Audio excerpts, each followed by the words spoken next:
नमस्कार. Voice of वेणुग्रामच्या Guru Purnima विशेष कार्यक्रमात तुमचं स्वागत आहे. आज आपण एका अत्यंत पवित्र आणि सांस्कृतिक दृष्ट्या महत्त्वाच्या दिवसाचा दर्शन घेत आहोत. तो म्हणजे गुरुपौर्णिमा.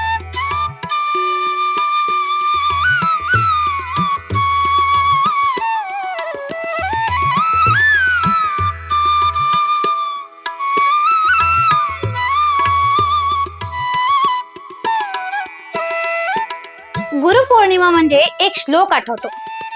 गुरु ब्रह्मा गुरु विष्णू गुरुदेवो महेश्वरा, गुरु साक्षात परब्रह्मा तस्मै श्री गुरुवे नमः.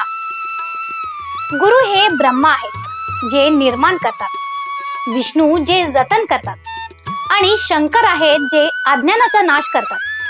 गुरु म्हणजे साक्षात परब्रह्मा. हा दिवस आहे ज्ञान, संस्कार आणि आत्मोन्नतीचा उत्सव. आज आपण पाहणार आहोत गुरुपौर्णिमेचा महत्त्व काय आहे, ती का आणि कशी साजरी केली जाते. भारतीय संस्कृतीत गुरु हा शब्द फक्त शिक्षण नाही, तर तो एक संकल्पना आहे. गुरु म्हणजे अज्ञानाचा अंधार दूर करून ज्ञानाचा प्रकाश देणारा.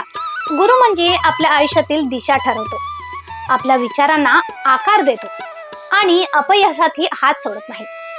म्हणूनच गुरु म्हणजे जीवनाचा आधारस्तंभ आहे. गुरुपौर्णिमा का साजरी केली जाते?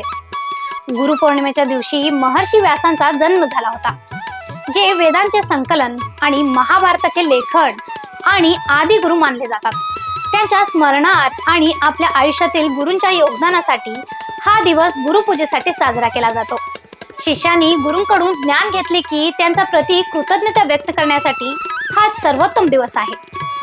गुरुपौर्णिमा कशी साजरी करावी?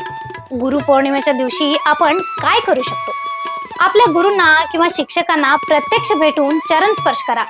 शक्य नसेल तर फोन करून, एक पत्र किंवा मेसेज करून त्यांना स्मरण करा. घरी पूजेसाठी त्यांचा फोटो ठेवून नमस्कार करा. एखादा धार्मिक ग्रंथ वाचणं, ध्यान करणं हेही योग्य असतं.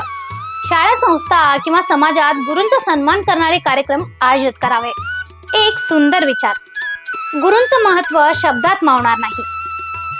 ते आपल्या मनाचा आरसा आहेत. गुरु नसते तर आपण शिकूनही अधुरे राहिलो असतो.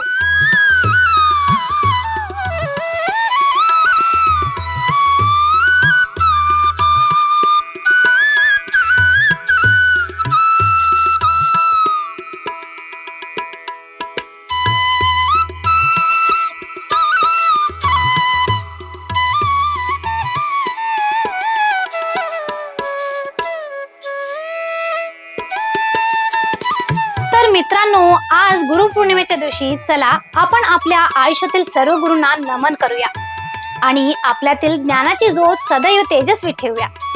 वॉइस ऑफ वेणुग्राम तर्फे सर्वांना गुरुपौर्णिमेच्या हार्दिक शुभेच्छा. गुरुचरणी वंदन.